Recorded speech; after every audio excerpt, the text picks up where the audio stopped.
We're just turning on the live stream and then we're good to go.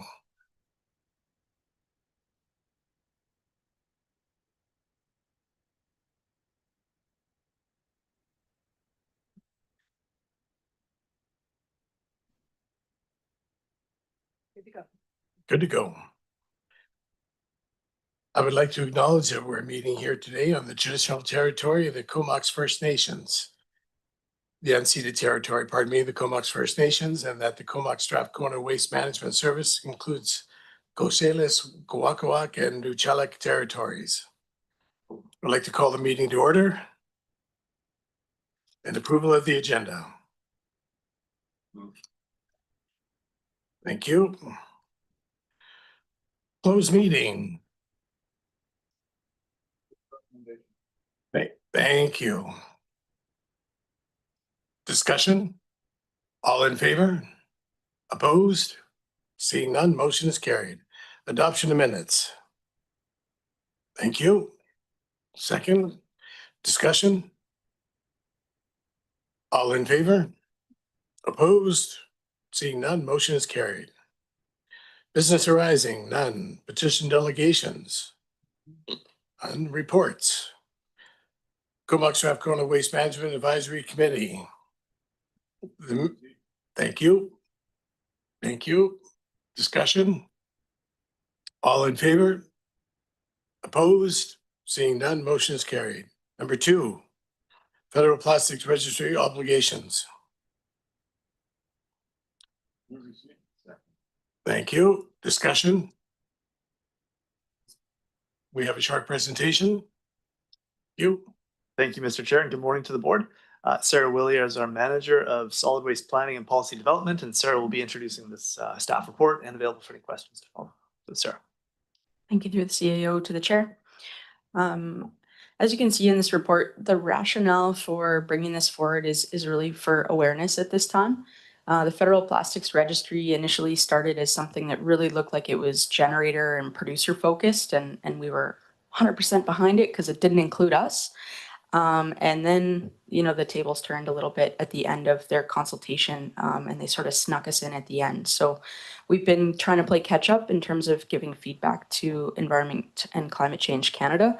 I think we have their ear now, but there's still a lot of unknowns when it comes to this regulation and how burdensome it will be on the Comox Strathcona Waste Management, Comox Valley Regional District, and I anticipate many of your jurisdictions as well. So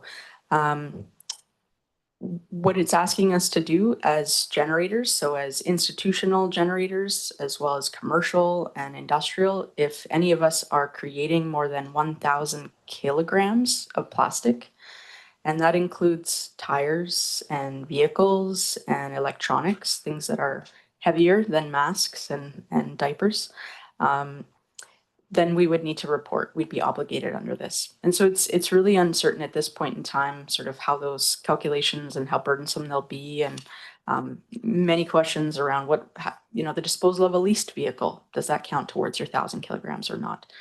And we're not alone in asking these questions. The Association of Municipalities of Ontario has put forward a robust letter asking many of the same questions that we have as local governments here in British Columbia.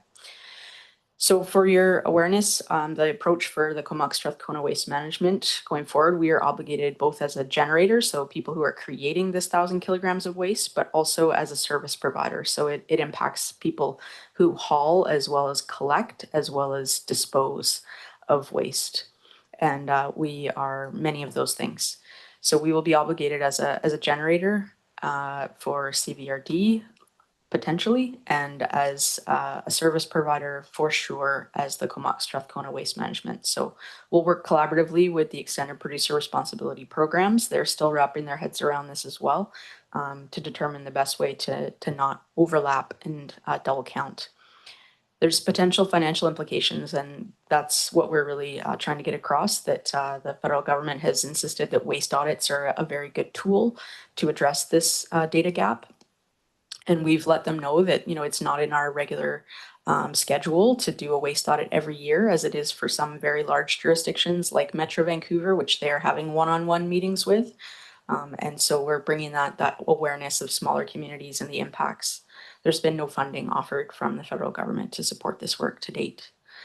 So we're not planning on doing a waste audit next year. We're going to wait and see. And in conversation with staff from ECCC, they are understanding of the timelines that they've put us under and the quality of the data that may result. And I think they're willing to work with us and learn along the way as we move forward. But the positives, if I should end on a positive note, are that the information that will be gathered from this exercise is really to support some of the regulations that the federal government has been moving forward around single-use plastics bans, labeling requirements, and really helping us to manage waste in our communities, and some of the legal challenges that have come forward that they've been addressed. So there is value in us participating in this, but it does cause challenges.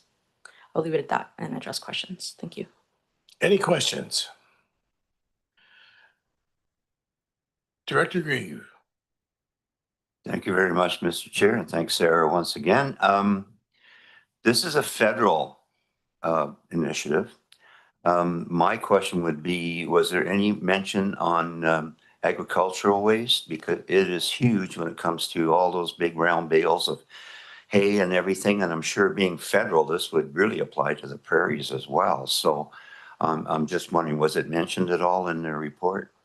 Yeah, both agricultural and aquaculture are both categories that are initially required for generators only, but will eventually move into the service provider category as well. Is there some mention on end use of the product?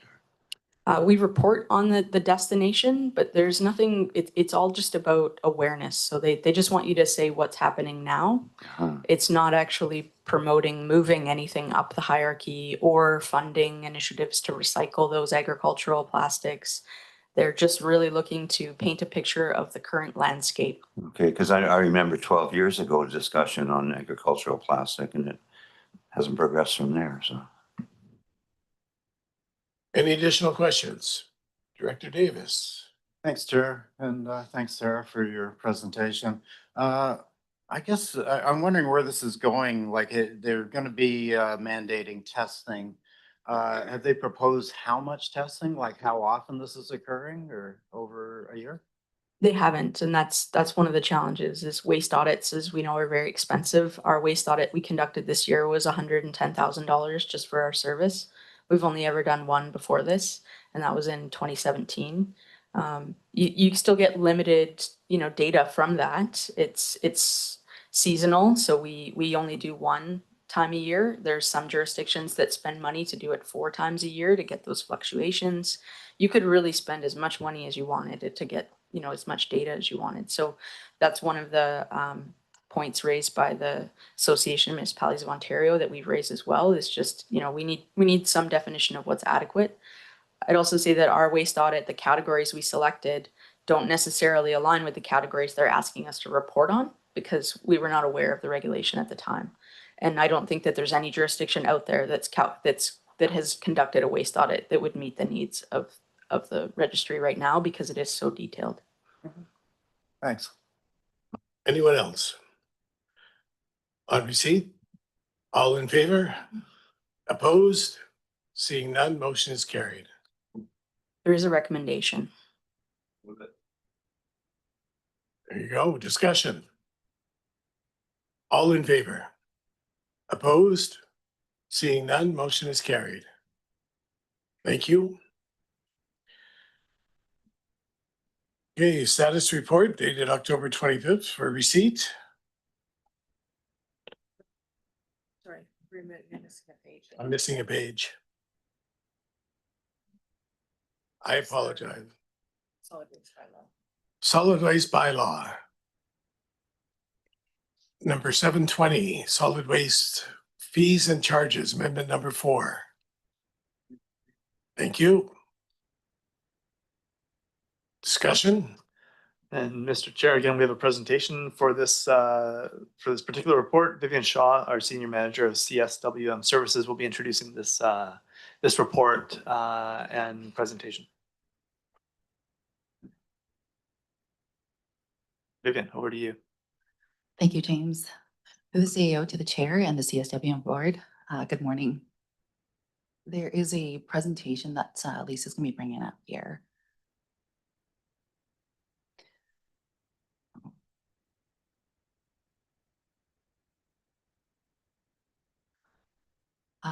So the CSWM service here is really guided by the user pay principle, with the cost of the waste management being borne directly to those that generate waste and dispose of that waste, so rather than relying primarily on the general taxpayer.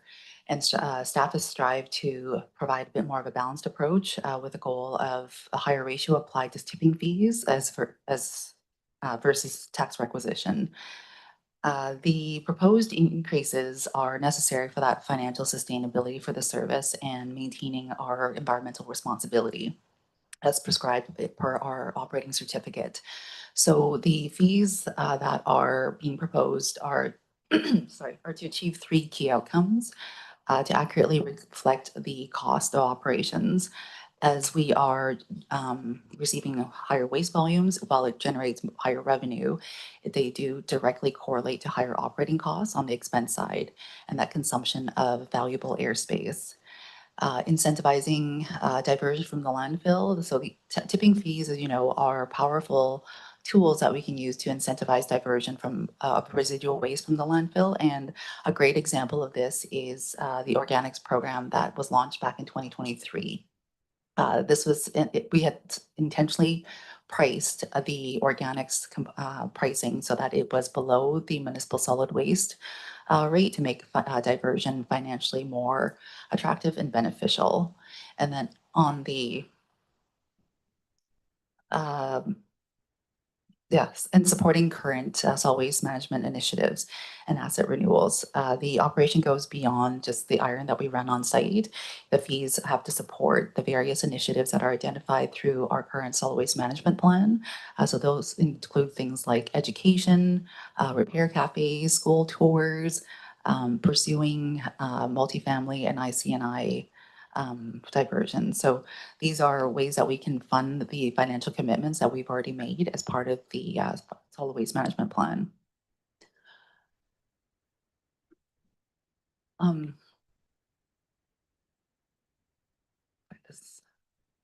So as you'll see here, there is a number of key increases, and I just wanted to highlight the rationale behind the proposed rates, particularly for streams that either consume a lot of landfill airspace or where we see the biggest operational challenges. MSW, again, just to make sure that everybody is understanding the context, it's called municipal solid waste, but it's just a term that is used to describe the everyday trash that you and we all make that gets thrown away by the community. It's all the waste that gets thrown in local governments from your home, your businesses, the schools, and so forth. So the first one here that I wanted to highlight is the municipal contract garbage rate. And that is going from to 165, and this is the rate for the waste that's collected under the municipalities, under the municipal contracts. And this is increasing from $10 from 155 to 165 per ton. It's important to note that this rate was frozen for 2025 when we had increased it earlier this year. And this was in effort to protect the municipal budget so that there is advance notice and then for it to be properly incorporated into the respective budgets for 2026. For municipal organics, the organics facility was commissioned back in 2023. And the organics contract for this waste stream has been held at 110 per ton, and that's intended to encourage diversion. And the rationale for the $5 increase will help us move closer to recovering the true operational costs, particularly those associated with dealing with the contamination challenges that we are seeing at the facility, but while still maintaining that financial incentive as it relates, as if we are comparing it to the MSW rate. The other one that we've touched on is the organics for the non-municipal pilot programs that we are putting forward. There are pilots for IC&I, like Costco, some of the district offices, and hoping to onboard the school. We're mindful that this work needs to be done we're mindful that there is work that needs to be done to manage the contamination, especially from these sources that are more prone to higher contamination. So there is a slightly higher increase at $20 from $130 to $150 per ton. But again, recognizing that the volume is quite low as this is still a pilot.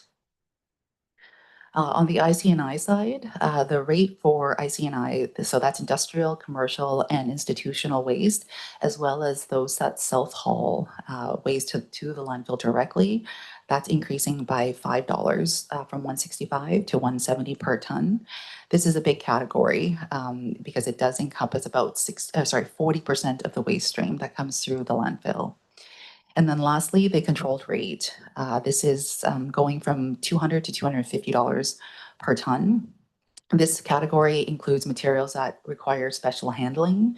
It's seeing the largest increase, but it reflects the accelerated cost for the recovery and the additional operational effort that's required to manage these materials. But again, I just want to highlight in terms of the overall tonnage, it only represents 0.2% of the annual tonnage that we receive. As I mentioned on the previous slide, contamination is an operational challenge that we continually see, particularly on the organic stream. The existing bylaw provision are consistent and it only covers contamination surcharges contamination rate for construction and demolition and municipal solid waste. So we're proposing that there is a universal 150% surcharge across all waste categories, just to be able to have a bit more of a clean and clear defined approach. On the organic stream, we are continuing to see contaminants like plastics, prohibited items that are entering the facility, and it increases processing time, damages the equipment, and compromises the final product that we need to meet in order to be able to sell organics that meet OMAR Class A compost standards. And the goal with just reminding, the goal of this organics program is really about, it's not just about diversion from the landfill, which is a core component, but it's about transforming that material and bringing that into a nutrient-rich compost that we can bring back to our communities. And if that feedstock is contaminated, it really does, it compromises our ability to sell that material and defeats the purpose of the program. So right now, the fines that we have are a bit of a patchwork, and the existing bylaw is inconsistent in addressing those contaminated loads. So we're looking to put that surcharge across the various categories so that there is consistency. And I also want to just use this opportunity to highlight the special organics program that we want to introduce through this bylaw amendment, which will provide circularity of this material coming from the municipal organics into the finished compost, which is offered at no charge to eligible entities, the community gardens, public parks within the municipalities. It's again, just to be able to tell that whole story for communities, so that garbage in is equal to garbage out. So if you don't want to see it in the compost and in the community gardens that we all enjoy in our communities, it's just really, hopefully that resonates with folks. The program is capped at 300 tons of free compost annually, ensuring that there is that broad distribution across participating municipalities. And lastly, we wanted to just update the language around our enforcement to make sure that is consistent and effective. And in doing that, we're also recommending an amendment to the ticketing bylaw. In the bylaw language, you'll notice that there are stronger language around having no tolerance for essentially bad behavior at the landfill towards staff, improper disposal of materials, and so forth. And the current issue with the fines that's issued through our bylaw notice offenses is that they're inconsistent with the fines that are already established in the municipal ticket information bylaw, which is ultimately our legal authority for following up with these offenses. And the table is outlined in, I can't remember which page of the report, but it details out all the fines that are that we can pursue under our bylaw. With the recommendations, we are, there's the option to support the tipping fee and bylaw as presented, or if there are any questions, we're happy to take those. And then also next steps, once we finalize the bylaw amendment, we will be taking this back to the community for public education, or sorry, for education to the broader community, and incorporating those tipping fees into the proposed budget that will be presented at next month's board meeting and the subsequent recommended and approved budget early next year. We do want to just highlight that the fees that are presented in the 5-year projection are subject to change between years 2027 to 2031, pending the outcome of the solid waste management plan. We don't want to presuppose the outcome of that. So this is based on current status quo operations. And with that, that wraps it up. Happy to take any questions. Any questions, directors? Going once. Oh, there we go. Thanks, Chair, and thanks for the report, Vivian. My first question is around the decision not to increase the minimum load amount. I think it's something that's come up before, just in terms of the staff resources that are needed, and also the lineups at the scales that increasing that amount could assist in some of those challenges. And I did see that it says that 55% of the transactions are around that $10, or I assume $10 or what would have been less if we didn't have the minimum in place, which to me is surprisingly high. And I guess that's really just an indication of how much of our service area is not receiving waste pickup. And, looking at comparable communities like Nanaimo or the Capital Regional District, I don't think that those landfill services have that same challenge, and that there's a lot of residents that don't have, pickup at the end of their driveway. And I do wonder if, because we are having to address this different situation that we deal with, that it would maybe make more sense to increase that. Given the amount of traffic and how long people are having to wait to get into the landfill. Because, one factor is that it is more cost, like that there is a cost sensitive group, but there's also the fact that a lot of those small contractors are out there trying to, earn a living, and they're spending quite a bit of time waiting to bring in their loads. So I do think that there is also maybe a cost and time factor for small businesses that are needing our landfill services, that are having to wait long periods of time because we're allowing people to come in with such small loads. And then just for a visual, a $10 or less load, what would that look like on average, do you think, in the back of a pickup truck? Is that half of a small pickup, or what? It's hard to really, are we talking the equivalent of a couple of garbage cans, or would that be 4 or 5? Just curious. I'll answer that last question first. The average load size that we're seeing at the facilities is about 47 kilograms. And that's, but again, I just want to highlight that it's not necessarily all just the rural self hauls. This is inclusive of anybody that comes in, you or I, or the bigger contractors that are coming through. So it is a bit skewed. But as part of the solid waste management consultation, I was actually at the bin wall talking to folks for a better half of a day. You're absolutely right. There are folks that are coming in their sedan and hauling out a couple of garbage bags from their weekly or monthly hauls that they bring out. So it does vary quite a bit depending on who it is and what the origin of that waste is. And in regards to your question around the minimum load, or sorry, the minimum load count, in 2024, we processed 109,412 transactions. And in 2025, we're projecting that to be upwards of about 115. And when you back that out into the $10 minimums, it is a big number, and it is certainly very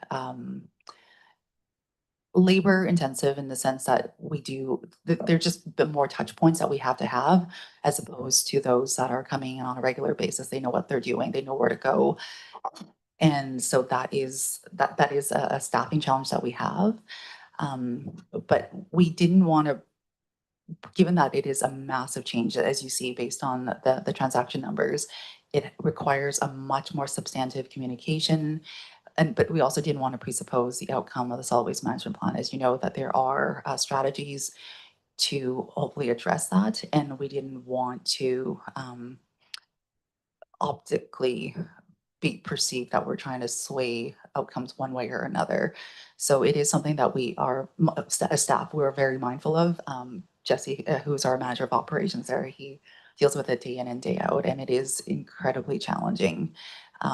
We do, when we have majority of the customers that are bringing only like that 80-20 rule, it very much applies in this situation, and we want to address that, but we want to be able to defer that outcome as part of the solid waste management conversation. Yeah, that rationale makes a lot of sense. So I guess we'll probably just revisit this once that process is complete and determine whether or not a change is necessary. Thanks for that. Director Mowini. Thank you, Chair. And thank you for the report. And my question is that there's a table of like proposed tipping fee rate increases. And it really, and sorry, the table 3, the fees and charges schedules on page 6 of the report, and goes on to page 7. And it just doesn't really show very many increases. And you kind of touched on maybe it's going to change after we finalize the solid waste management plan. But I understood from previous, roundtable discussions that we've had as a board that there was an interest in sort of ensuring that the people and the users that are generating the waste are paying for that. And I also recognize that with municipalities, they need a lot of time to prepare because there's contracts and there's a flow which needs to happen. So I guess I'm just questioning why they're considering that this board has given the direction that we would like to see people that are using the service paying for the service. Why do we not see more increases in this schedule? Yeah, thank you so much for the question. The incremental increases that you're seeing there is reflecting that comment about the advance notice to the municipality so that they can run longer rates.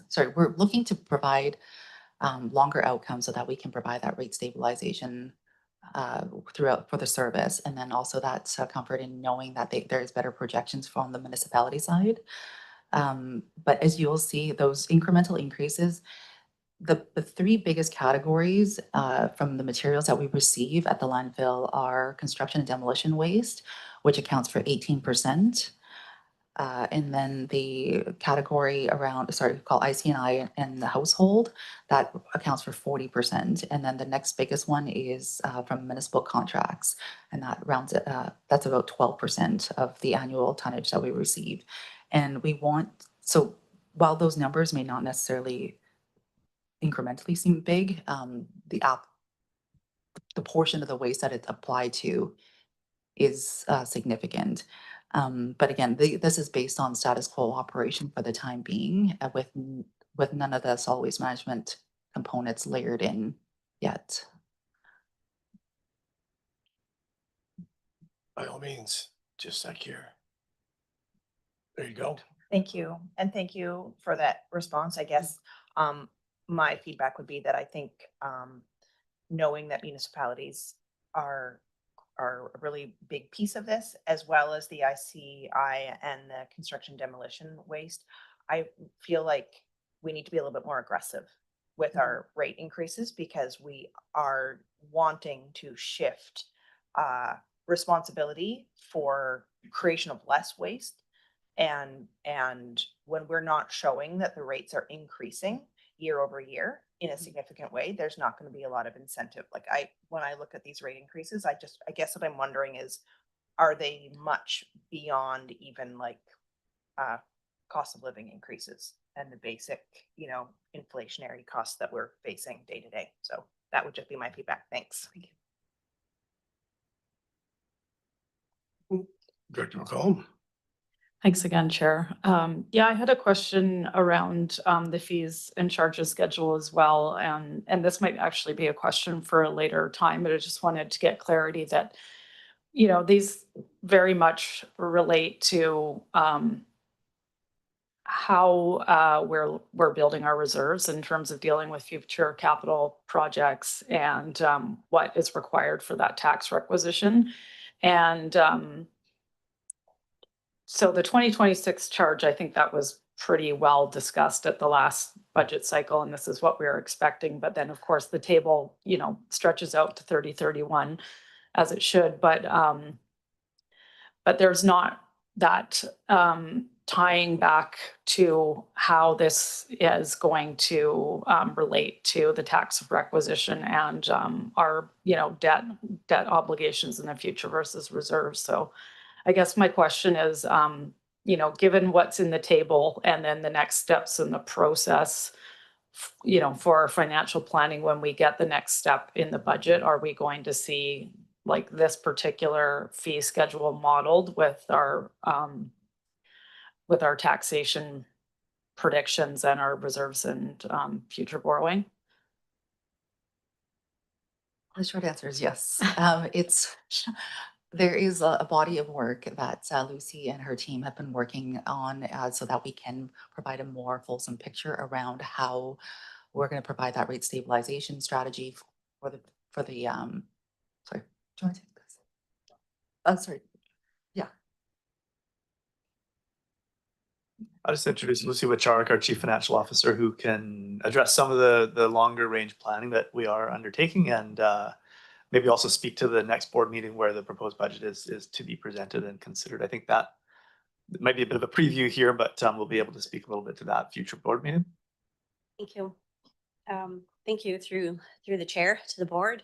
Thanks for gathering today, because absolutely this extra meeting to start to get into budget really helps us to get full conversation to be able to get to a place to have your approved budget in the end. And to address your specific question, Director, and I hope I got all of it. And maybe I'll just start like to the future. How does that tie into an overall funding model for the for this particular service? So a grander, wholesome conversation about that, absolutely, we want to be having over the course of this next year.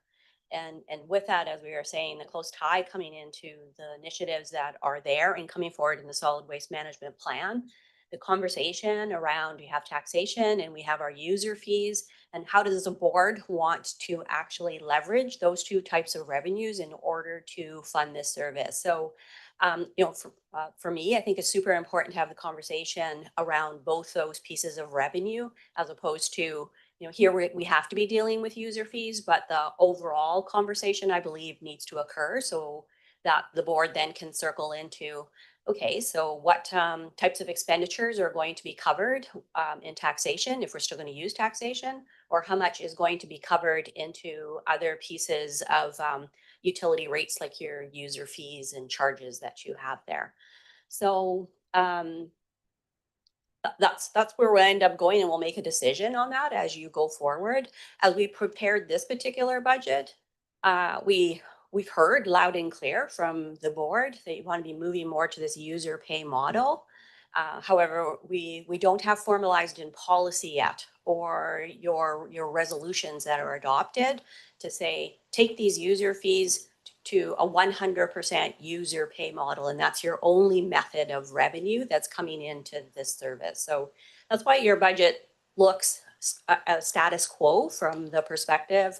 Our assumptions, our budget assumptions around how we've layered the revenue into your budget is that we use taxation as a fixed component of the utility revenue that's come in. There's always a portion that should stay quite fixed to mitigate the risk of ups and downs in your volumes.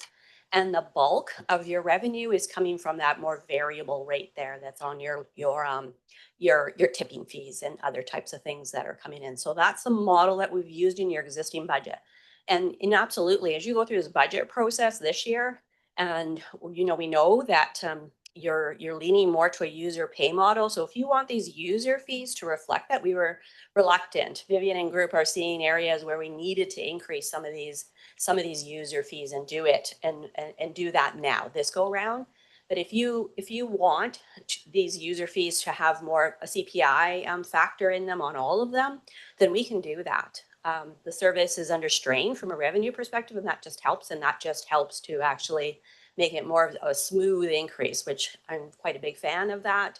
We know that we need to be increasing. The sooner that you start smoothing that out across multiple years, the better. So that is one it's type of feedback that we want, and that absolutely is one lever that you can use to move this more to that user fee level. So I hope that addresses the questions and maybe explains a bit better about conversation here and the type of feedback that we want, and it helps us to align this particular budget to where you want it to get solidified to in the next go round and the years to come after that. Yeah, that was really helpful. And yeah, I mean, it just goes to show that we're not quite there in terms of beyond the 2026 and maybe 2027 too. But yeah, just looking out in the table, there's one other increase, and as Director Mawhinney mentioned, maybe it does need to have more increases or smoother increases. But last year we made the decision at the board to not only keep the rate as is in terms of tipping fees, but then we also reduced the tax requisition. But we haven't really seen how that's impacting our long-term financial picture. So I'm very much in support of the change that we're making for 2026. But to me, the other parts of this table are still an open question until we get into those other factors that connect to the overall financial health of the service. So yeah, thanks for providing that context. Thank you. Any additional questions? Director Sinnott, press your microphone, please. Yes, thank you, Chair. So I don't know if everyone's aware, this is last term, we decided to change the amount of organics collection within the city of Campbell River down to 2 bags a week. People until then had unlimited. And I'm wondering if that's now reflected in some of the numbers we're seeing in terms of the amount of organics that come out of Campbell River, which is the lowest of the region. But I'm also curious whether or not the 150% surcharge has changed in terms of the waste coming from the municipality of Campbell River. Has that been incurred because we have people now throwing their organics or prohibited waste like the recyclables into their garbage? No, that charge has not been applied. You're absolutely right. With the transition from manual to automated collection, we will inadvertently. It's not just a Courtney and Comox phenomenon. It is a behavioral change that people do employ across everywhere. That's where you do have that manual to automated transition. So we will be seeing more contamination. It is anticipated, but we are working with Andy, Bev, and his team to hopefully get ahead of that as they are preparing their rollout materials from an education standpoint for residents. But just the lack of that oversight when they are doing that manual collection from curb to hopper, it is one of the things that we are continually working with the municipalities. Courtney, Chris Thompson, Craig Perry in Comox, they've been working really hard with us to try and stave away some of those contaminated materials, but we are still seeing a lot of that coming through. And as a service, we will be providing more education effort to support that effort and be able to trace that back. But it is our understanding that the contractor that all of us employ is not able to get the technology, the camera in the hopper up and running yet. And without that technology, we are dealing with it after the fact, which is unfortunate. But we are working with them to pinpoint and do targeted education and enforcement in that respect. Well, thank you. I'd be interested in knowing whether you've had discussions with our staff about the balance between the low level of organics relative to the region and the improved pricing for organics versus regular municipal waste, and whether or not we should be increasing the volumes of organics. Like, there must be a balance. Have you talked to our staff about where the right balance is? Because I know in my neighborhood, 2 bags is not sufficient. I see people laying out 10, 20 bags at a time. Yeah. So I've just talked to the mayor and he says they might collect 5, but that would be generous.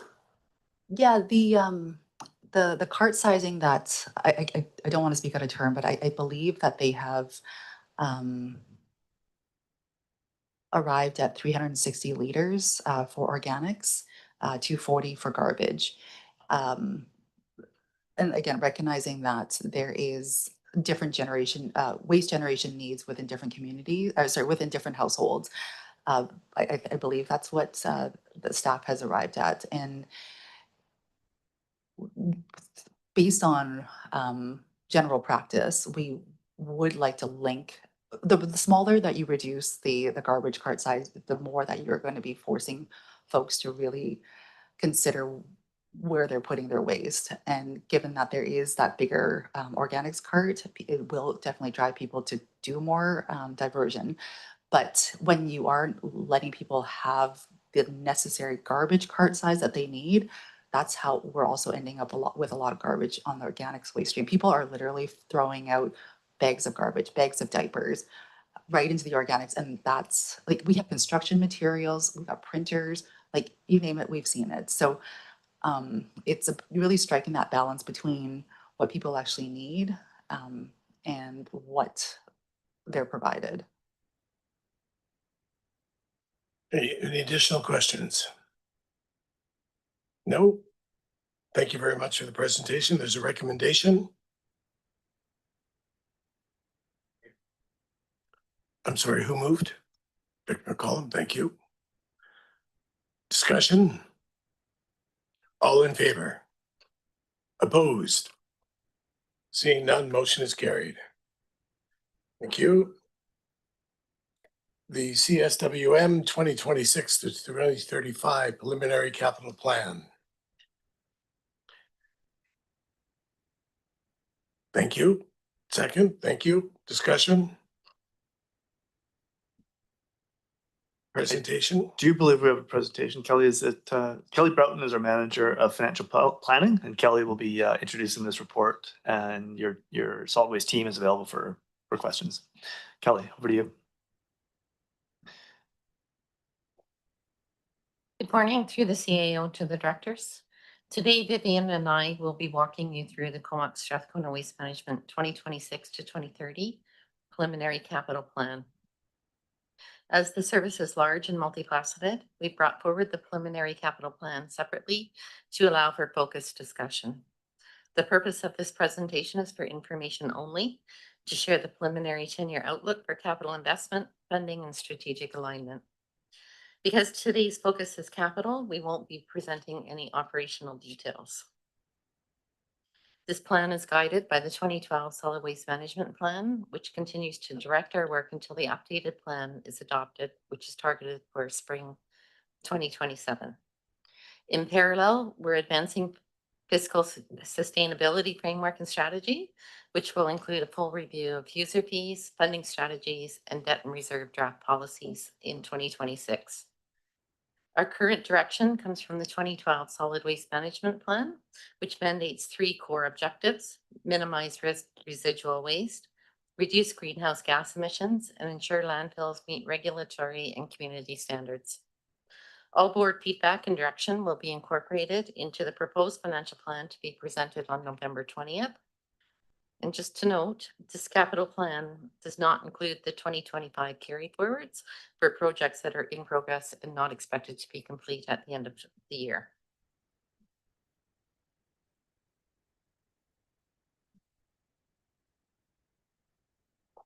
There we go. The 2026 to 2035 total capital plan is 41.2 million, with nearly half of that, about 19.8 million, dedicated to one major project, the construction of Cell 3 and the starting of the closure activities for Cell 2, which are currently scheduled to start in 2034. Excluding the Cell 3 project, the annual capital investment ranges from $500,000 to 5.5 million, with an average of 2.2 million. For 2026 specifically, total capital requirements are 5.5 million, which include investments in building improvements at the Comox Valley landfill, landfill closure activities across the region, transfer stations, design and start construction on them, membrane filtration, vehicles, heavy duty equipment and machinery, life cycling and asset renewals, and a small portion for IT infrastructure. At this point, I'll turn the presentation over to Vivian for the capital project details.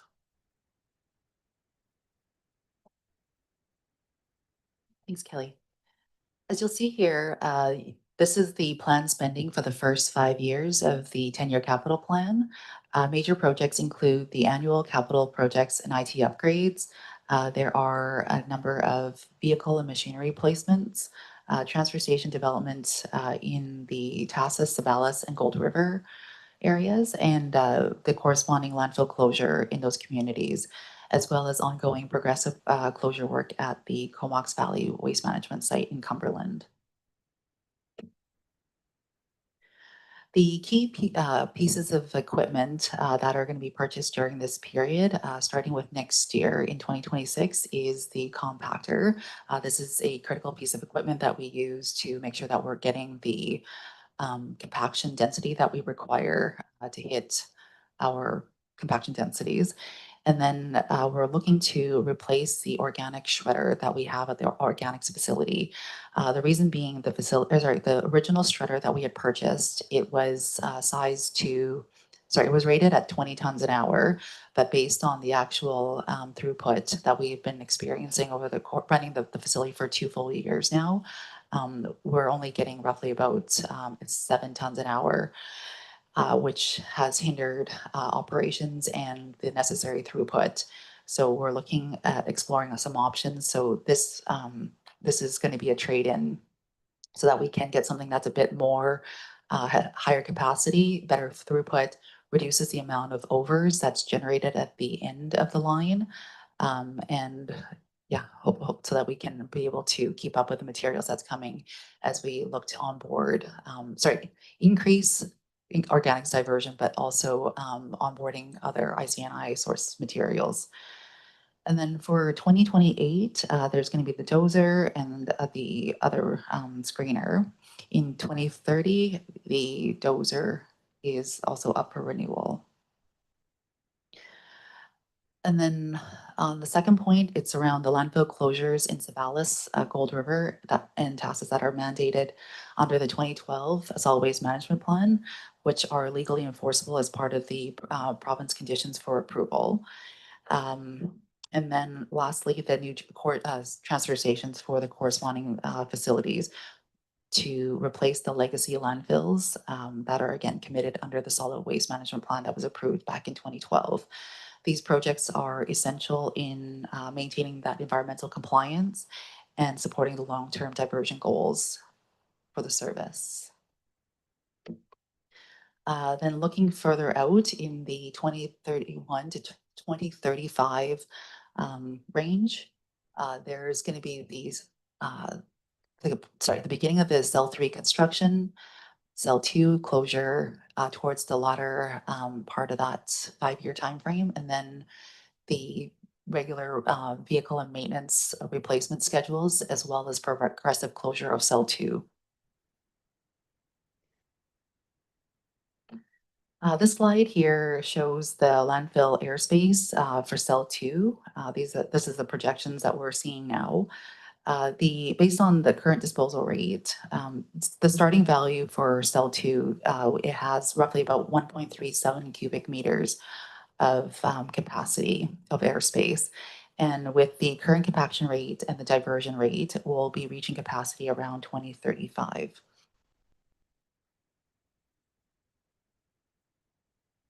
Looking ahead to the 2031 to 2035 period, we'll be shifting our focus to closing out the current cell 2, and constructing cell 3. The cell 2 closure includes the final capping of the landfill, interim closure of the landfill, and then cell 3 represents the next phase of the engineered landfill development, which will begin around 2034, or it to be ready to receive waste by the end of 2035. And again, these are based on current projections and are subject to change depending on our diversion and compaction densities, which are big factors as to how we consume airspace within our landfill. The key pieces of equipment that are included within this time frame are the excavator and the hook lift truck for 2031, and then another hook lift truck in 34. And then within this time frame, again, it's the closure of the Tassus landfill, again mandated under the 2012 Solid Waste Management Plan. And with that, I'll turn the presentation back over to Kelly to look at funding models and reserve projections. Thank you, Vivian. This slide shows the proposed funding model across the 10-year plan. All projects except for cell 3 are planned to be fully funded through the reserves. The spike you see in 2035 corresponds with the cell 3 construction getting underway. The cell 3 project is estimated at 19.8 million, funded through a mix of 12.2 million from the reserves and 7.6 million from debt. In keeping with historical fiscal practice, the funding structure ensures that the debt ratio remains below 40% for any one capital project. While the regional district does not have a formal debt ceiling, we benchmark the Comox Strathcona Waste Management debt ceiling against the provincially mandated municipal limit of 25% of operating revenue. The additional 7.6 million in debt funding will add approximately $630,000 annually to operating expenses for debt servicing and brings the debt ratio to about 16.5%, which is up from the current 14.25%. Overall, the funding strategy is designed to balance affordability, sustainable, and fiscal responsibility while maintaining flexibility for future needs.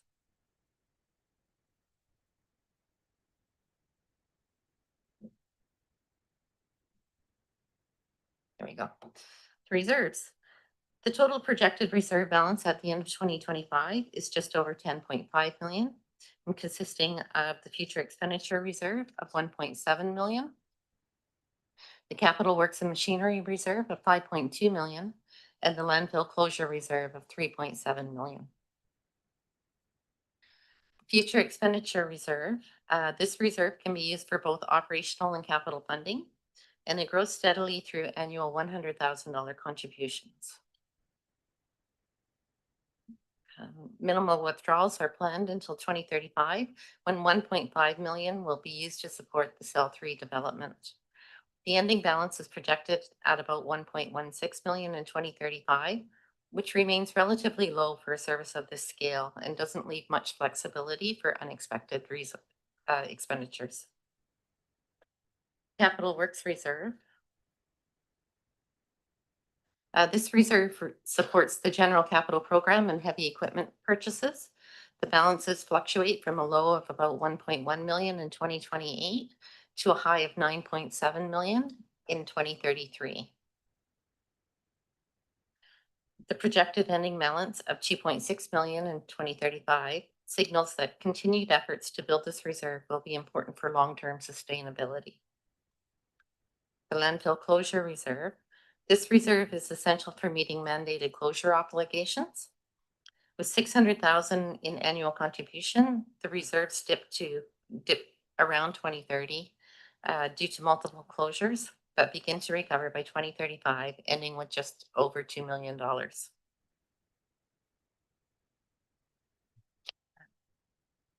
In summary, the preliminary plan is about long-term sustainability, fiscal transparency, and preparing for the future transition to the updated solid waste management plan.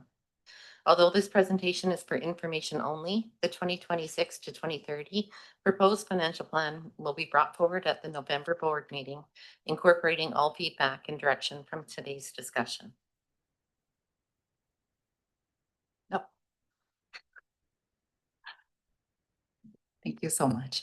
With that, we're happy to take any questions.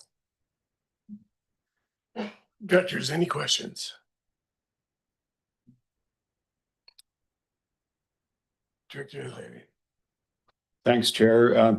When we spend 900,000 on an item like a new shredder, what do we do with the old one? Is it still in use? I don't suppose there's any trade-in value or selling it off to somebody else. Yeah, the intention is to trade it in. We are looking at a electric shredder, given that it is a stationary purpose. There's very few pieces of equipment in the heavy duty application that we have that electric would work, but in this case, it is one of the options that we're considering. At the time of this capital plan preparation, we didn't have a hard value for the trade-in value, so it doesn't incorporate that just yet, but the intention is to be able to trade that in. And there is value.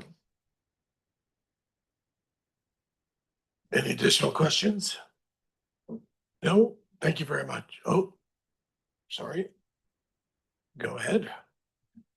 Thanks, George. Yeah, just a quick one. The cost for a screener isn't in the capital plan till 2028. And can you just remind me what we're doing for screening? I think it's come up before, but I don't remember what the answer is. Yeah, the screener, we have 2 full years of operations right now. The purpose of the screener is to manage the contamination and also the overs. In order to meet OMAR Class A standards, it needs to meet obviously the contaminant standard, but also size requirement. So that the screener serves that purpose at the very end of the process to finish off the materials. Jesse has trialed, I think, either 3, I think we're coming on 4 different types of screeners now, and we have not been able to get the results that we're looking for. So we only screen 2 times a year. Until we can really hone in on the exact technology, we are hesitant to procure anything of that big. It is a big investment for the service, so we want to make sure that we get it right. Makes sense. Thanks. Director Warren. Great, thank you, Chair. Thanks. My question's somewhat related to the funding for electrification, and I'm assuming we're always obviously looking for grants around to help support that. But I was trying to find the information earlier around some pilot programs that I'd heard about around specifically heavy duty trucks and equipment. And I'm just wondering if there's been exploration around that. And yeah, just if that's something that we've been looking at. And I know they're fairly limited from my understanding, but I know they're out there in terms of some support around electrification of larger equipment and trucks. And yeah, in terms of the heavy equipment, it is quite limited, and we don't necessarily they're also quite a bit more expensive.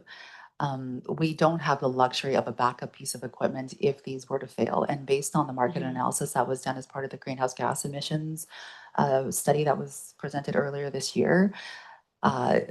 Just the market conditions, but also from a servicing standpoint, doesn't really provide us that opportunity, especially with limited in our area with limited support.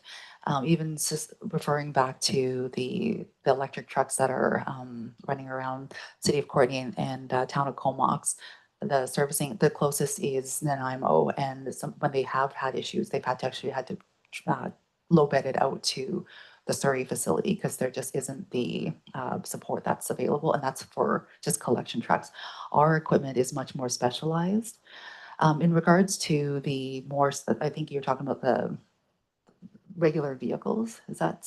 Well, I was talking more about the more heavy duty equipment, and I know even some of the mining operations and other waste management, those two areas specifically are utilizing some kind of pilot project. Yeah, we're definitely keeping an eye on those. But again, we just don't have the luxury of backup equipment as some of the bigger outfits, or sorry, some of the bigger communities do. So if ours were to fail, it would stop our operations. So at this time, we're just not prepared to take that risk, but we are keeping an eye on those as technology improves. Right. Thank you. Sorry, Director Jerry. Thank you, Chair, and thanks for the report. My question is just about our capital works reserves on page 12 and 13. It shows we're adding contributions starting at just under $1 million, and that amount is building up to 2030.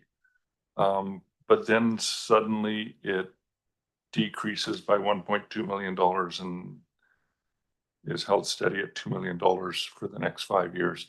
What's the reason for the decrease? And The biggest one is just that the future 5 years for the operational budgets, they haven't been completed fully because there's some initiatives coming from the solid waste management plan. There's discussions we need to have around the shipping fee requisition that are going to be coming next week and over the next year. And so we just included what the bare minimum was that we needed, that we know right now that we need to fulfill this plan and what's happening with it. okay, I see. So this is kind of just a placeholder, and it'll be more formalized as we move forward That's right. and figure out things. Yeah, because I'm just noticing that if we kept the contribution limit at the $3.2 million for those 5 years, we wouldn't really need any debt for the new landfill, and that would be a great place to be. Yeah. Okay. Thank you very much. So on receipt, all in favor? Opposed? Seeing none, motion is carried. Thank you for the presentation. Asset management strategy. Thank you. Thank you. Discussion? Thank you, Mr. Chair. And we have a presentation for this report as well. Just as a couple of opening remarks, Mark Rutten will be, I believe Mark Rutten's going to be introducing Vivian will be introducing the presentation, then introducing Tina, who is our manager of asset management programs. This is a program that is affecting not only Comox Strathcona Waste Management, but the Comox Valley Regional District as well. We had the opportunity to present information to the CVRD board last week, and there's further discussions certainly to be held.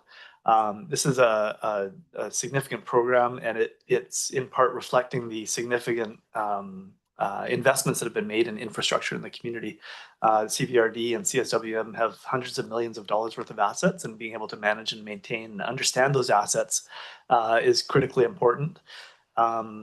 We anticipate this will be an ongoing discussion through not just this budget season, but many beyond this. And today is really a chance to be able to introduce the asset management strategy and program with a focus on the Comox Strathcona Waste Management Service, of course, and either generate some discussion or we'll receive some feedback. And like I say, this is an ongoing discussion to be held with with this board in particular.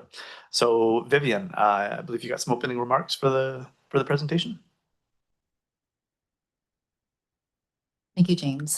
Through the CEO to the chair and the board.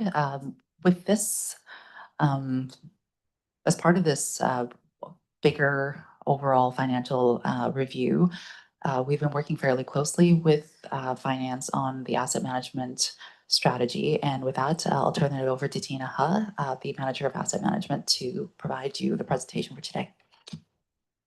Thank you, Vivian. Good morning through the CEO, Director, Chair. Asset Management Department is here today to present the CBRD's the asset management strategy and the implementation plan. So the establishment of the AM program is included in the board's 2023-2026 strategic initiatives, a component of the fiscal framework. The strategy was developed using the Federation of Canadian Municipalities Best Practice Guide, how to develop an asset management policy, strategy, and a governance framework. CBRD's program as follows the AMBC's framework, which emphasize sustainable service delivery through the 4 core elements: people, assets, finance, and information. The Community Charter Section 7 and Local Government Act Section 185 outlines local government's responsibility to store the public assets within its community. Like other local governments, CBRD is facing aging infrastructure, rising costs, and growing risks that must be managed to deliver the service at a great level. In early this year, CBRD assessed at a completed level 1 in overall corporate asset management maturity using the FCM's Asset Management Readiness Scale tool. So this assessment indicates the CBRD is in the early stage of its asset management maturity. The development of the asset management strategy and roadmap will increase the maturity of the strategy and roadmap outcome areas under policy and the governance competency area. Upon successful implementation of the strategy, the CBRD's asset management maturity will rise from assessed level 1 to level 3. The highest maturity level is 5.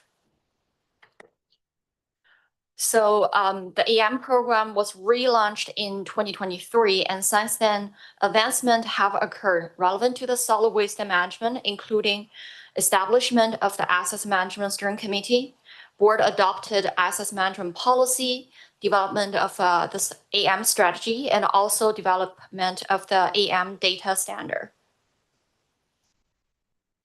So 14 initiatives have been identified and are planned to implement over the next 5 years period, including data governance standard, assets inventory, including natural assets, condition assessment framework, AM technology solution, risk assessment framework, level of service framework, asset management plans, report cards, dashboards, long-term financial plans, prioritization framework, AM training, engagements, human resource plan, and documented workflows and procedures. So for each initiative in the strategy, objectives, key actions, and success criteria have been identified to ensure accountability and transparency. Initiative dependencies have been identified in the strategy, as well as the potential risks and the mitigation options. So successful implementation of a formalized corporate AM program will require additional staffing and funding resource to support the development and integration of new business process over time. A preliminary cost estimation has been done. We identified staffing resource required to implement this strategy and support ongoing improvements to the CBRD's AM practice. So there are 2 tables on this slide. Table 1 summarizes the proposed staffing requirements for 2026-2030 financial planning cycle. 3 FTEs planned for 2026 onboarding, 1.55 planned for 2027, and 1 planned for 2028. Table 2 summarizes the total funding requirements. It's projected about $5.4 million for 2026 to 2029. While the upfront and operational expense are substantial, a well-implemented AM program delivers long-term financial benefits by optimizing assets performance, minimizing unexpected failures, and support data-driven decision-making with enhanced sustainable service delivery. There are opportunities for the CDRD to access provincial and federal funding, implementing advanced technologies to improve efficiencies in managing assets and allocating resources. It will increase the public awareness, also strengthen the collaborations with other local governments and Indigenous communities. The board will receive an annual reports regarding the progress of our AM program. So we will have a good example of the benefits of the AM program. With that, I will pass to Vivian.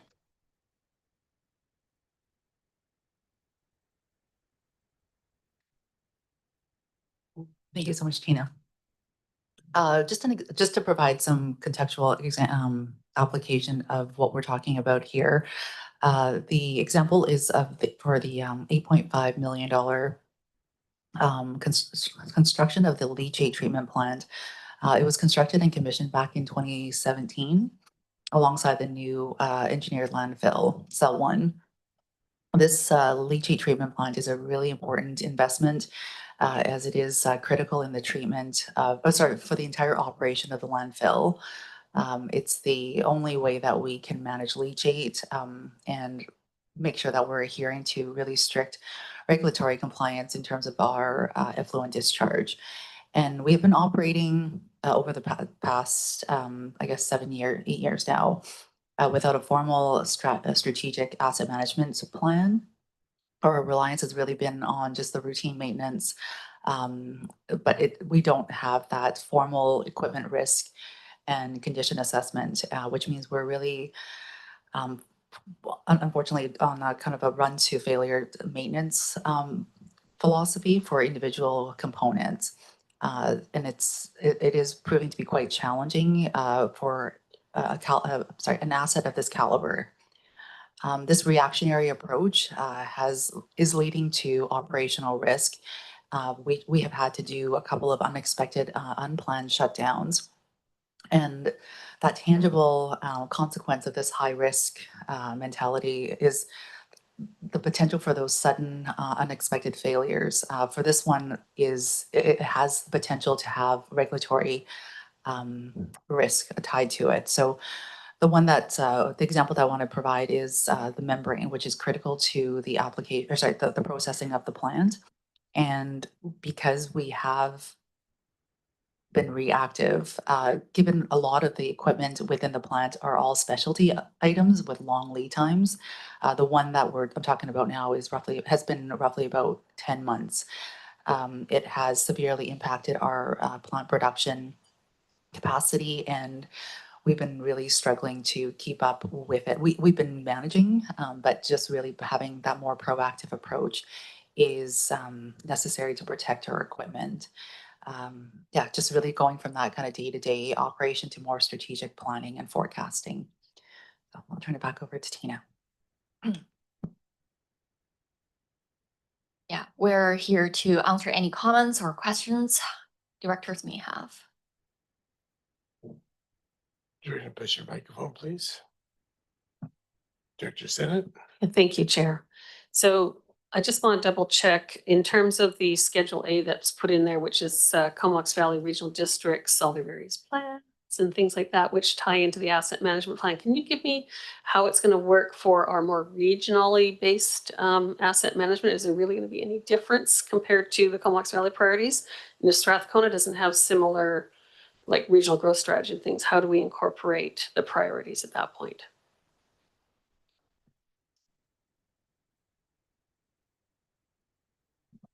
I think if I can, I can try to answer that. You're right. The Strathcona Regional District doesn't have a regional growth strategy in RGS. And so any application or reference to the RGS would be for Comox Valley specific services. The Comox Strathcona Waste Management, which does bridge the Oyster River and includes Strathcona, we would be looking to the Solid Waste Management Plan as our regional guiding strategic document to be able to provide direction on how to then use that SWMP in relation to our asset management strategy. So there's a corporate approach to asset management, but some of those larger strategic directions that we're looking for example, the RGS, or in the case of solid waste, the SWMP, we would be looking to those kinds of documents to influence then the asset management program. And I know the Strathcona Regional District has a strategic plan, but not a regional growth strategy. So is there something in the eventual asset plan that we're going to be developing that sort of highlights how we drill it down with respect to waste management because of the differences? Is there going to be like a paragraph or something? Yeah, I would look back to the solid waste management plan, and I'm not sure, Tina, if there's any reference to the current Comox Strathcona solid waste management plan in the asset management strategy. If there is reference to that, that's great. If there isn't, then that should be a direct connection there. I believe we did have kind of like an overall strategy track, and we're making sure like we're kind of aligned. I think it's in over strategy appendix, alignment appendix. Yeah, we can Yeah, make sure that appendix there's B. a direct connection there. Any additional questions? Director Mulwiney. Thank you, Chair. My question was, this report seems to be, labeled for the Comox Valley Regional District, and it talks, but then on page 5, it talks about, I think it's like 3 full-time people that are going to be needed. Am I getting that correct? And is that specific to the solid waste service, or is that for the Comox Valley Regional District altogether? And what percentage of the asset management team, I guess it would be, would the CSWM service be responsible for? Because it Thanks for the seems like that question, would Director. add additional operational costs, correct? Sure. Yeah, so we do have 3 people planned to onboard in 2026. That's the branch level, and then the portion for the solid waste is a 30%. So 1 FTE, 30% of the 1 FTE. So you're right, this report is for the full corporate asset management program. And the reference to resources and personnel, sorry, my hair gets in my way. The reference to resources and personnel is at that corporate level. And individually within solid waste management service 391, as well as within the other individual services in the CVRD, water, sewer, recreation, the allocation will be assigned to those services based on Tina's reference there, 0.3 of an FTE specific to the CSWM service. We wanted to bring this report to the board in a fulsome way, in a corporate way. And when we then look to our financial planning process, that's where we'll actually speak to the individual impacts on the individual services. And so we can be more explicit as we bring that forward around resource requirements and specific impacts on the solid waste service, as well as benefits to the service. This touched on one contextual example that Vivian shared, but there's many more. And that's one of the feedback pieces that we heard from the CVRD board is around just the benefits and the impacts and the pace of rollout and understanding where the pros and cons are of this kind of an approach. So I think when we come back either through the financial planning process or if needed a more direct conversation around asset management, we can certainly be more explicit on the solid waste service side of things. Anyone else? No? Thank you very much for the presentation.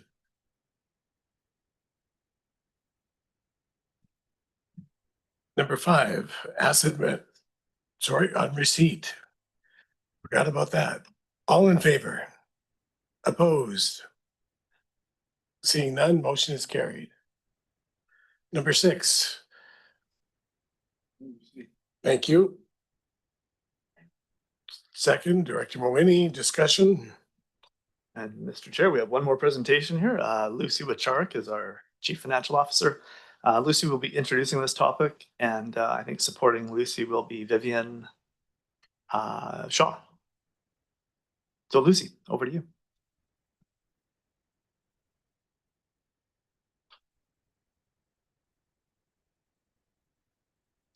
One sec till we get our PowerPoint, our last PowerPoint up and going.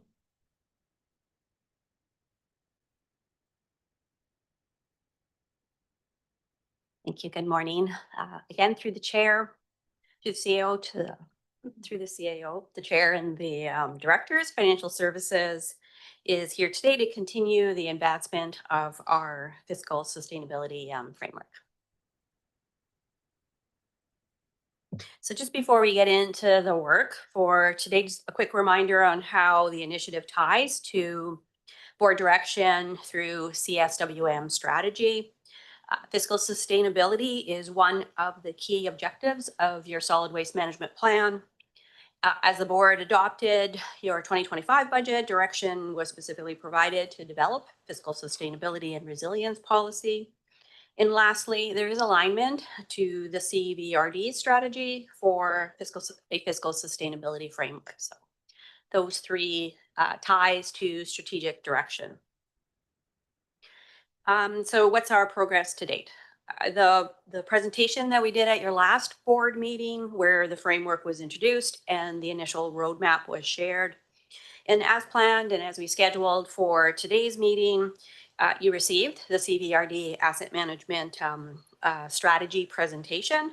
The advancement of asset management best practice through the establishment of what will be our corporate asset management program is a significant tie to fiscal sustainability. So it was really, I just thought it was really excellent that we were able to align those bodies of work together, because so much relies on being able to advance our best practice in those places and be able to collect data that's needed in order to do our long-term planning.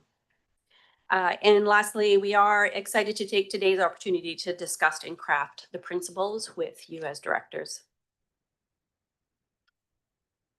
So within the report, staff have made recommendations for 5 principles. How and why did we come up with these principles, you may ask? Staff, we sat and we reviewed and discussed the fiscal direction provided by the board over the last 2 years. We found it substantial, clear enough to take a go at bringing words together as a starting point. There were 3 main sources from which staff drew from. Over the last 2 budget cycles, the board expressed a desire to establish more comprehensive governance over fiscal management. This was received through feedback and through formal resolutions at times. Staff felt the results of the last roundtable discussion provided an excellent source to pull out financial matters of importance to directors. And lastly, direction coming from your process of the solid waste management plan update. And with all that, we struck the 5 principles as listed: affordable, predictable and progressive, accountable, transparent, fair and equitable. There are in what is felt was a priority order. Staff felt that this may represent a priority order, and the board may want to draw attention to principles of higher importance by numbering them if you want, and this may just identify that some should be considered within policy and strategy with a higher weight. So it's an option that you may want to consider. So staff report details out the key areas pulled from roundtable results in the solid waste management plan. I just wanted to take a minute here just before jumping into the recommended principles to note the direction provided. So I've just highlighted some words on this particular screen of direct links that have come into those recommended principles. We heard and we see, first of all, that your overall polling results that came from that last roundtable, financial impact ranked the highest. So I just have that at the top of the screen. Financial impact is the highest priority. Concern over cost increases is a theme. Greater transparency and improved decision-making information provided ahead of time. More educational opportunities, which will help with understanding impacts and results in better decisions. The key goal of the solid waste management plan looks to have the service run in a financially sustainable way and to be able to deliver outcomes equitably. And I would highlight that guiding principle number 4 just speaks to what we talked about earlier in the meeting and the whole approach of user pay.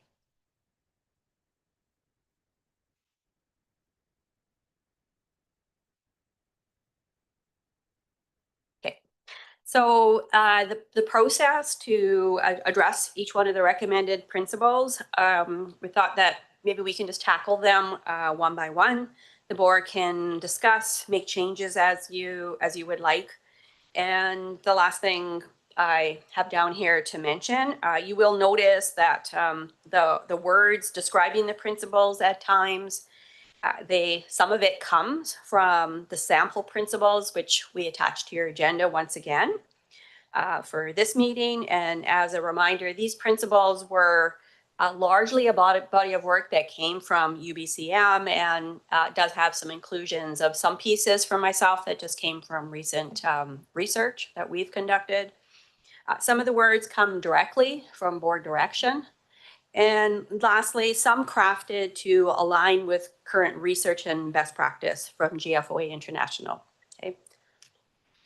If this approach is acceptable to the board, I will just suggest that we proceed. And I thought that I maybe have a few words about each one of them, and maybe we can just pause for discussion after each one. Is that okay, Chair? Would you like me to proceed? Absolutely. Okay, that's great. All right. So our principle number 1, affordable. Staff felt that this principle may align well with the board's highest concern. We believe the board intends to bring assurances that essential services of waste management can continue, but in a way that where increases are affordable, minimal. Directors, you may not feel like you need the second statement here. However, you may wish to state, considering current economic environments that we're in today, that the CSWM will specifically consider ability to pay. So those were our thoughts around this particular principle, and I'll just pause for feedback or discussion that you may want to have over this. Director Senate, hit your microphone, please. Thank you. Thank you, Chair. Overall, I liked a lot of this. I do have concerns that a staff member once said when I started complaining about something not being pursued by staff, he goes, well, show it to me in the plan or show it to me in the policy. If it doesn't exist, it's not going to happen. And so one of the ones I sort of picked out was revenue generation from compost facilities, which is quite low. And if it's not sort of mentioned in terms of finding new revenue sources from things that we're doing, it's not going to be pursued. So just sort of highlight that that's kind of a concept I'd like to see. And I am much more in favor of setting for our use, political use, a high watermark of the percentage increase. So if we send the message out to I think, what is it, 3.4 or 3.5 in Campbell River is the maximum range for tax increases? Yeah, maximum. Then it's our political decision to blow past that, but it gives staff guidance of where to go to. And I think that's really effective for staff. And we did have to go past that in our first year of being elected. But since then, we have not gone past that number, have we? No. So it's very effective, I think, in terms of cost control when we talk about affordability. So that's my sort of 2 cents. Okay. Anyone else? Director Moran. Thanks, Chair. In terms of this, I mean, hopefully it's fine to just ask questions as we go rather than at the end. But in terms of this principle, affordability, and you talk about ability to pay, I'm just curious. I know this is just an overview, but in terms of short-term versus long-term, because something can be, we can make things affordable in the short term, you know, which may be a 4-year term, but then the costs are heavier down the road for people because of making those short-term costs lower. So I guess I'm curious around the around that piece and how that will be navigated within this principle, so that we're not pushing costs down the road, which we've seen in terms of infrastructure costs traditionally.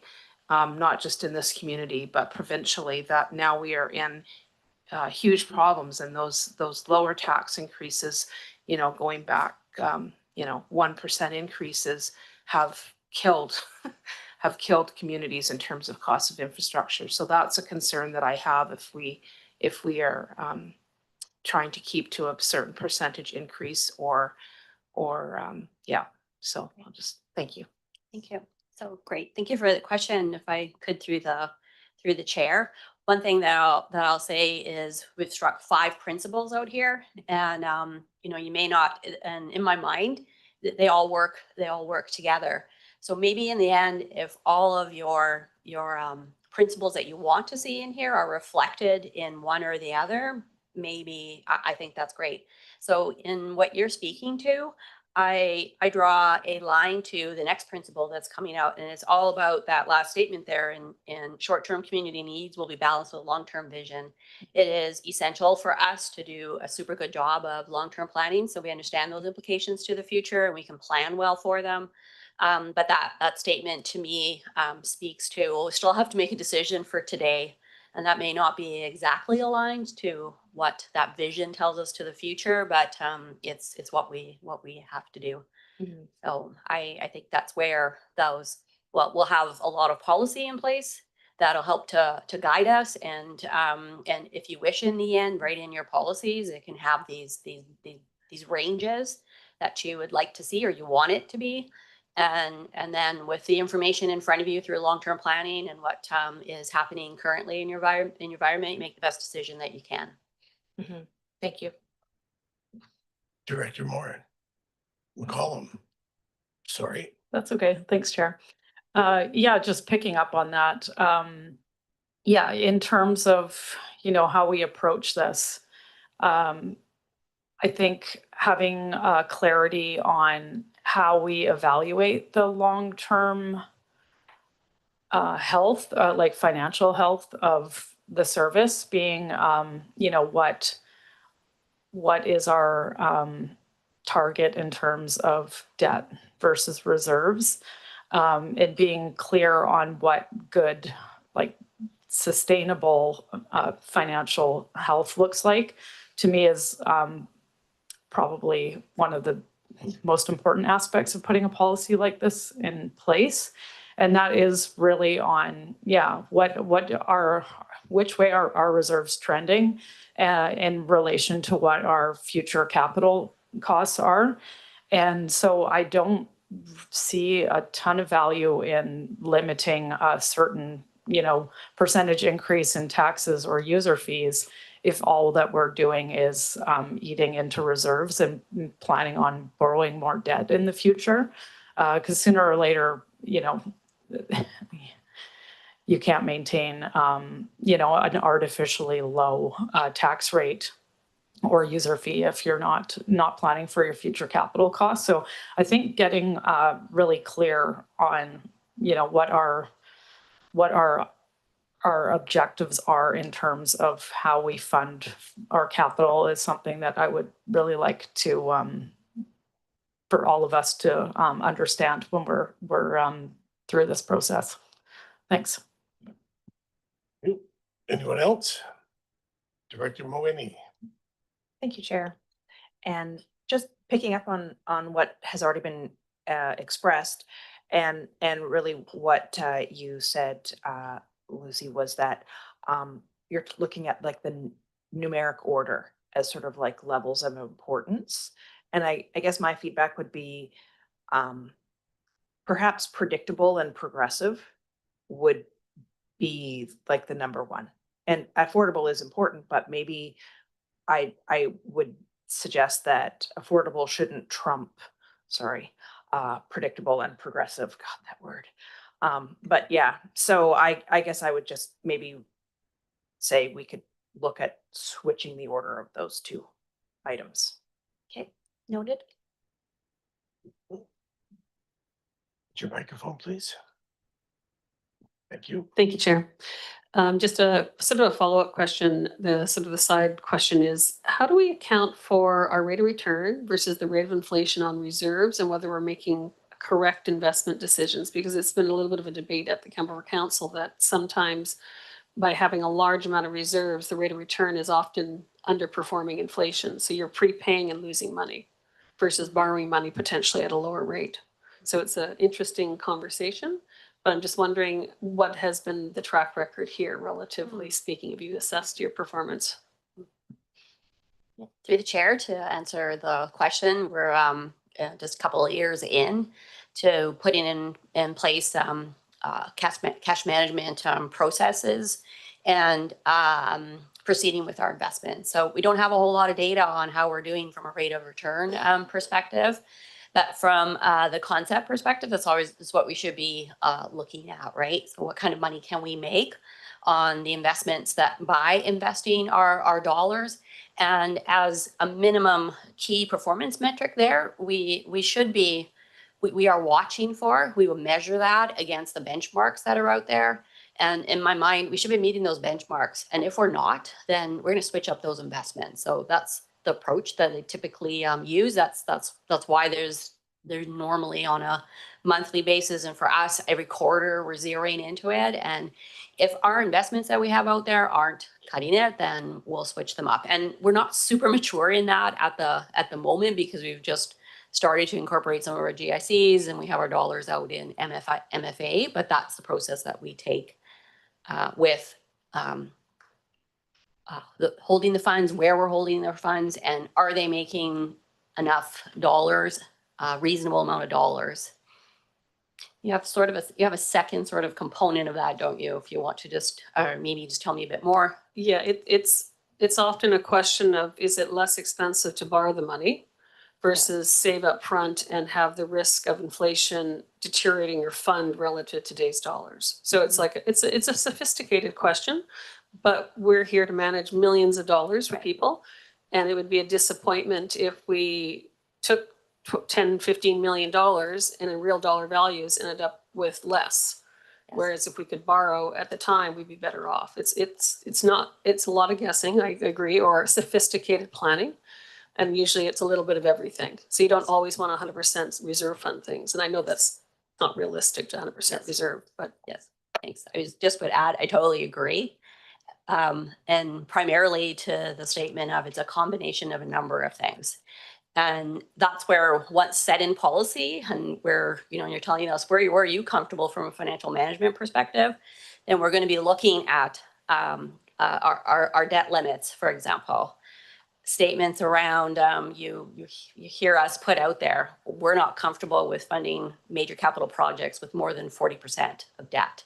So we take that factor into consideration. Our long-term planning has to be really solid so that we can, as accurately as possible, forecast how much do we need to is reasonable and that we need to be pulling in from our citizens on an annual basis. The CEL 3 is a great example of that, so that we have enough money in our reserves to be able to meet our factor around we can pay for this up front and not have to have more than 40% debt in there.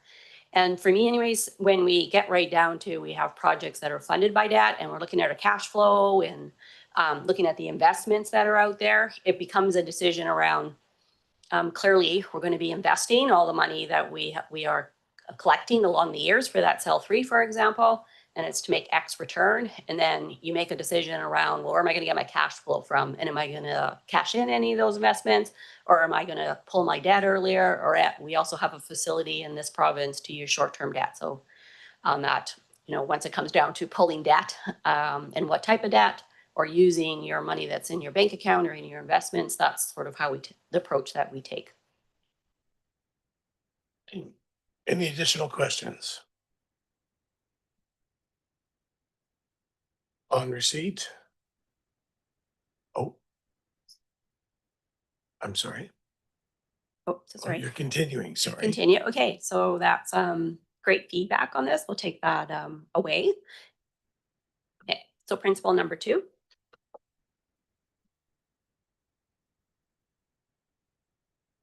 So this one, predictable and progressive, as we've already sort of started talking about, long-term planning is key. It encompasses a lot. So in that statement, it's about what you've heard about from an asset management perspective, good validated data, life cycle costing, so we understand.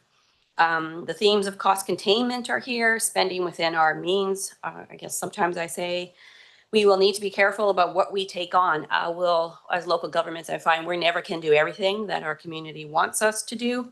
And then I just think it's going to become more and more important that we prioritize and that we not falter from our strategic direction that we have and stick to our plans. We heard feedback about optimizing the use of tax dollars, looking for efficiencies that will drive down our costs. Constantly looking for areas of improvement as we go.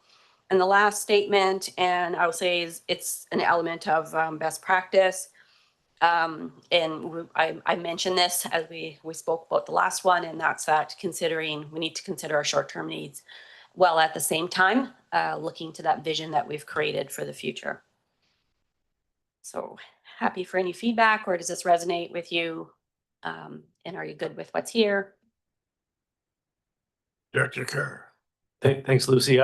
I read this one and I had to read it over and over a few times because it like fair and equitable, those are similar concepts, and these are almost not opposed, but they're often at odds with each other. So I'm wondering if you could just talk more about why these are together and not like separate. Maybe you wanted to stick with 5, and so you had to push these together to get 5, but they almost seem separate. Or is really the intent predictable yet progressive? Like it's really yes and like we want to do both. I'd just love to hear you talk more about that.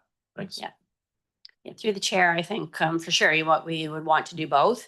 And from a progressive perspective, the pieces that relate to sticking to strategic plans, doing long-term planning, having that relate to strategic direction, that was the progressive piece. Sometimes progressive, and maybe the word innovative is sitting there in one of your other principles, if that's what's more resonates with the board, or if you if it's more meaningful to the board to keep it separate, that's okay too. There's no full magic to 5, 6, or even more. Okay. Do you want to hit your microphone, please? Thank you. Thank you, Chair. Thank you for keep reminding me. I don't know if I'll get it by the end of the day. You will. So I was interested in the word progressive. I don't know whether it's, like you explained, it's related to the strategic direction. Predictability is super important because we have found in our local government, the more reliable our direction is to staff, the more efficient and effective they can become in meeting our goals and controlling costs. So it would be nice to see something that directs it to be predictable in terms of the decision makers who guide you to be more predictable and stable instead of just in the fiscal policy, like, because it's the board that can cause the most difficulty, I think, for staff and these types of issues. So just to remind the board, I do like it tied to strategic direction always. And so predictable and strategic might be a different way, because progressive didn't really explain the link to strategic, but I'm not going to fuss up about it, but that's my only comment. Any other questions? No, please go ahead. Okay. Thank you so much for that.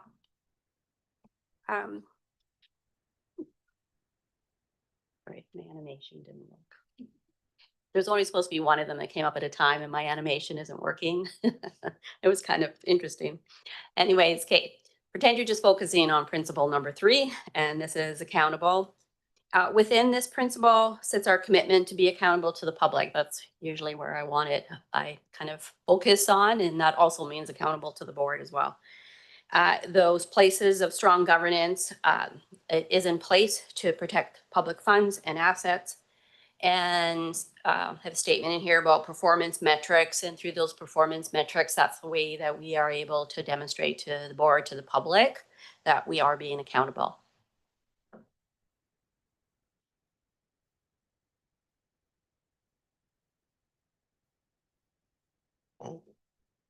Dr. Moore.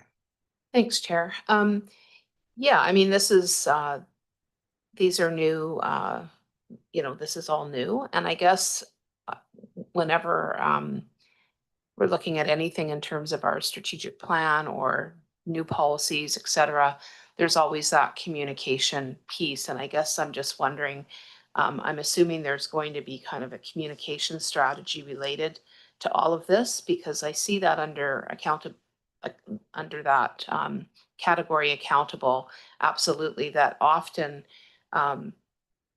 you know, the value for tax dollar, we know that's there.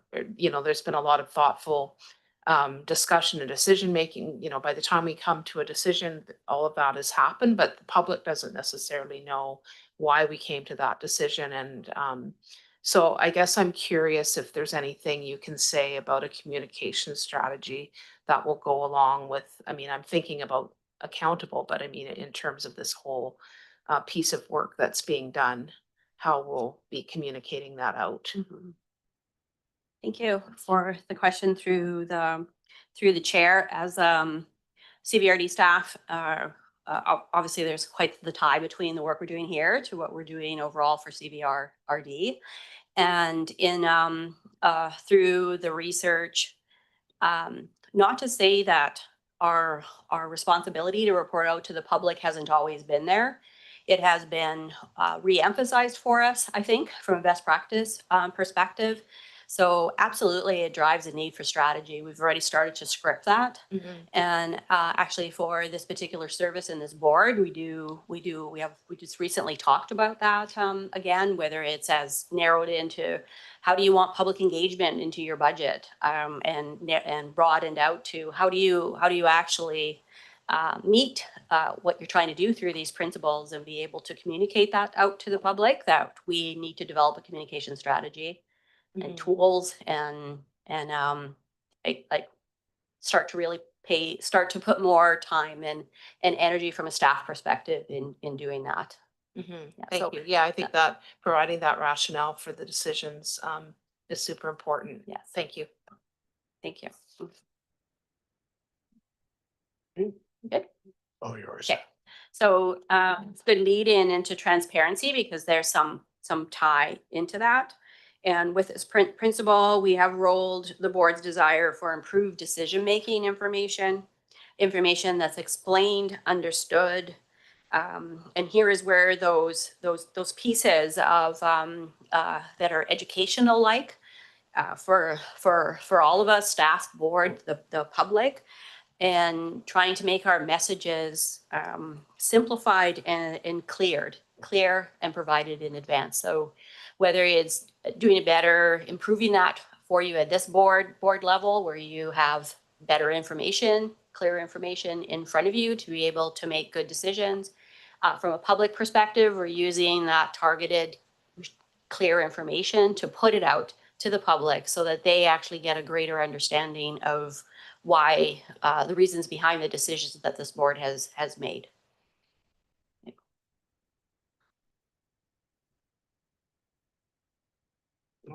No questions. That feel good?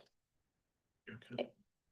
Very good. Okay. And the last one, certainly not the least, fair and equitable.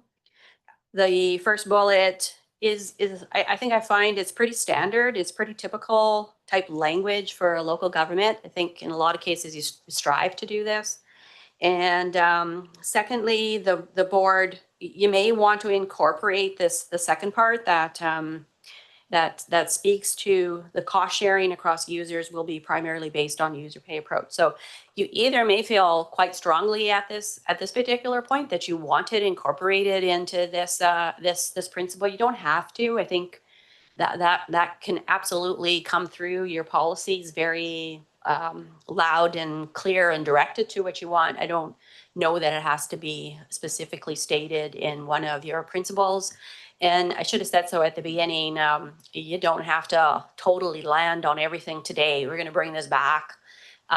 Think about your feedback, bring it back. You'll have you know, maybe a revised vision that'll maybe go in some work that you're going to do around policy, and you can always come back and revise this until you have a final document, say by the time summer rolls around. Okay. Okay. Very good. Oh, Sorry, Director Senate. Yes, thank you, Chair. So in overall good governance practices, when we do policies like this, I prefer to have a couple other extra add-ons. One would be that it would be reviewed at least annually by the board. And that probably at the time of the review, there be both a requirement for the board to assess their compliance with the policy, as well as a statement from the CAO, whether the operational area is also complying with the policy. And usually that comes with a short report that's got some sort of references either to the audit or to other reports or anything else that sort of backs that up. So we have data to review. And then it lets the board reconsider whether the policy is doing what we want and whether we have a chance to adjust it. Thanks. Thank you for that. Any additional questions? No, thank you very much for the presentation. Just have the follow-up for you. I just had one more slide and that's it. Oh, that I I'm can sorry. have. No, Go that's ahead. perfectly, it's a little bit there's not really much left on this slide. But, and I did speak to this, a little bit of what's next steps, what's next steps to come. We'll refine based on your feedback that you gave us today. I did want to let you know, on October 21st, we did engage with your key financial administrators, from the SRD, which was great to do. And from October to May, we'll work on your policy development. And just reiterating, I think we've said this along the way, it's in there where your more exact direction is going to go. So we really look forward to bringing that forward to you and having those conversations with you as we go. And the rest I've already stated. Hopefully, our target right now is to have this wrapped up as you get to summertime. And that's all that I had. Thank you. Any questions? No. Now, thank you very much for your presentation. Okay, on receipt. All in favor? Opposed? Seeing none, motion is carried. There's a recommendation. Thank you. Thank you. Discussion? All in favor? Opposed? Seeing none, motion is carried. Now we go to the CSWM resolution status report. Thank you. Discussion? All in favor? Opposed? Seeing none, motion is carried. Any presentations? No? Okay, just checking. Okay. No. Bylaws and resolutions. First, second, and third readings. Number 1, recommendation.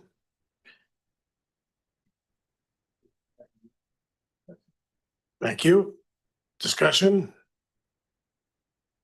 All in favor? Opposed?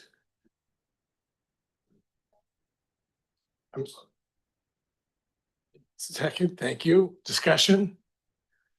All in favor? Opposed? Seeing none, motion is carried. Number 2. Recommendation for bylaw number. Thank you. Thank you. Discussion? All in favor?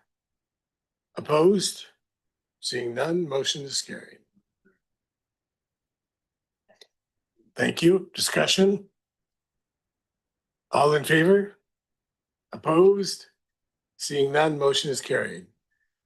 Now we move into closed session. We'll take 5. Sure, why don't we take 10? Okay, at 20 to 12. We'll move into closed session. Thank you, folks.